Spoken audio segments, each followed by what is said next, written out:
आज हरियाली तीज है। आज के दिन सुहागिन महिलाएं अपने पति की लंबी उम्र के लिए व्रत रखती हैं और जो कुंवारी लड़कियां होती हैं वो भी अच्छा पति पाने के लिए व्रत रखती हैं। जिस तरीके से करवा चौथ मनाया जाता है जिसमें पानी नहीं पिया जाता है, जल का ग्रहण नहीं किया जाता, ठीक उसी तरीके से इस व्रत में भी जल का ग्रहण नहीं करती हैं औरतें जो व्रत रखती हैं। आज के दिन औरतें झूला झूलती हैं, हरे रंग के कपड़े पहनती हैं, 16 श्रृंगार करती हैं। आज का जो व्रत होता है, जो आज की जो हरियाली तीज होती है वो श्रावण मास में शुक्ल पक्ष की तृतीया को मनाया जाता है। हरियाली तीज वह इस व्रत का महत्व इस बात से है कि आज ही के दिन शंकर भगवान ने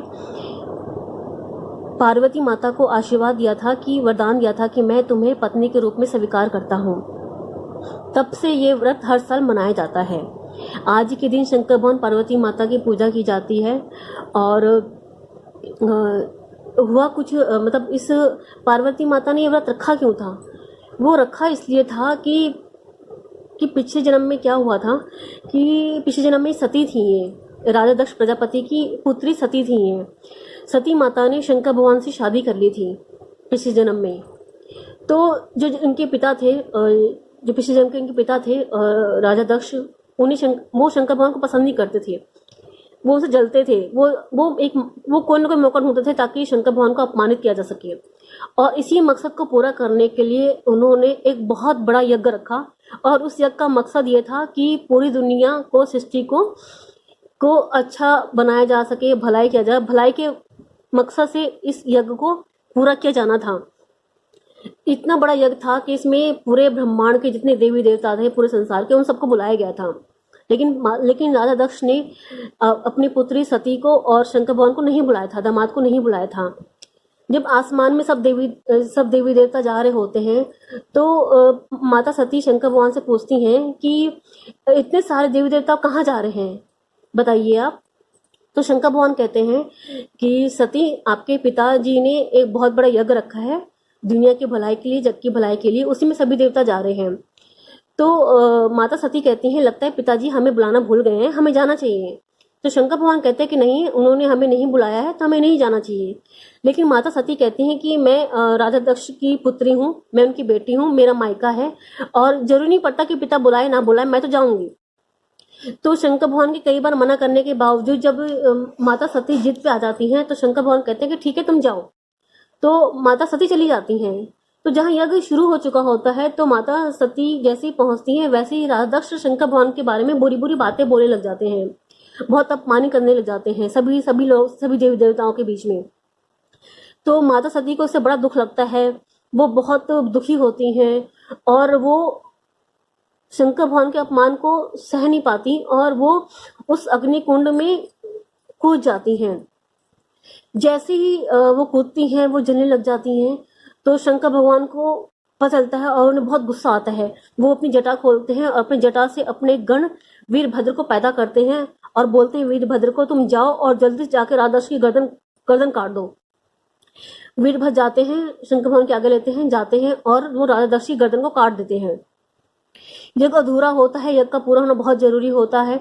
सभी देवी देवता बहुत परेशान हो जाते हैं। विष्णु भगवान कहते हैं कुछ ना कुछ करना पड़ेगा। तभी शंकर भगवान वहां पहुंचते हैं जहां माता जो सती जल रही होती हैं। वो उनके शरीर को उठाते हैं और पूरे ब्रह्मांड में उनके शरीर को लेकर तांडव करने लग जाते हैं। पूरी दुनिया उनके गुस्से से थर थर कांपने लग जाती है। विष्णु भगवान कहते हैं कुछ ना कुछ करना पड़ेगा। विष्णु भगवान जाते हैं और माता सती को जैसे स्पर्श करते हैं वैसी वो राख में बदल जाती हैं। शंकर भगवान बहुत दुखी होते हैं, बहुत रोते हैं और फिर कहते हैं कि अब मैं क्या करूं, माता सती मेरे पास रही नहीं। तो उनकी राख को वो अपने पूरे शरीर में लगा लेते हैं कि माता सती हमेशा मेरे शरीर में मेरे साथ रहेंगी। फिर वो वैरागी बन जाते हैं। अभी भी यज्ञ अधूरा होता है, यज्ञ का पूरा होना बहुत जरूरी होता है। तो ब्रह्मा जी, विष्णु जी दोनों साथ जाते हैं और शंकर भगवान से कहते हैं कि हमसे विनती करते हैं कि आप राजा दक्ष को जिंदगी दीजिए, उनका जिंदा रहना बहुत जरूरी है और इस यज्ञ का पूरा होना भी बहुत जरूरी है। तो उन दोनों कहने पे जो है शंकर भगवान बकरे का सर लेके राजा दक्ष के धड़ से जोड़ते हैं और राजा दक्ष को जिंदगी मिल जाती है। फिर इस यज्ञ को पूरा किया जाता है। शंकर भगवान वैरागी बन जाते हैं और माता जो सती होती हैं उनका पुनर्जन्म होता है। इस बार वो जो पुत्री होती हैं वो हिमालय पर्वत होते हैं उनकी पुत्री के रूप में जन्म लेती हैं और जैसे धीरे धीरे वो बड़ी होती रहती हैं तो उन्होंने मन में ठान लिया होता है कि जो मेरे पति होंगे वो शंकर भगवान ही होंगे और मैं इनसे शादी करूंगी, इसके अलावा किसी और शादी नहीं करूंगी। जब वो विवाह योग्य हो जाती हैं तो एक दिन नारद जी पहुंचते हैं हिमालय जी के पास, पर्वतराज हिमालय जी के पास पहुंचते हैं। तब पर्वतराज कहते हैं नारद जी से कि मैं बहुत चिंतित हूँ, मुझे समझ में नहीं आता कि मैं अपनी पुत्री की जो विवाह है वो किसके साथ करूं। तो नारद जी कहते हैं कि आप एक काम करिए और विष्णु भगवान जी के साथ आप अपनी पुत्री की शादी कर दीजिए। तो हिमालय जो होते हैं बहुत खुश होते हैं कि मेरी बेटी की शादी जो है, विवाह है, वो विष्णु भगवान के साथ होगा। लेकिन ये जब बात पता चलती है माता पार्वती को तो वो बहुत दुखी हो जाती हैं और घर वालों को बिना बताए वो एक गुफा में जाके तपस्या करने लग जाती हैं।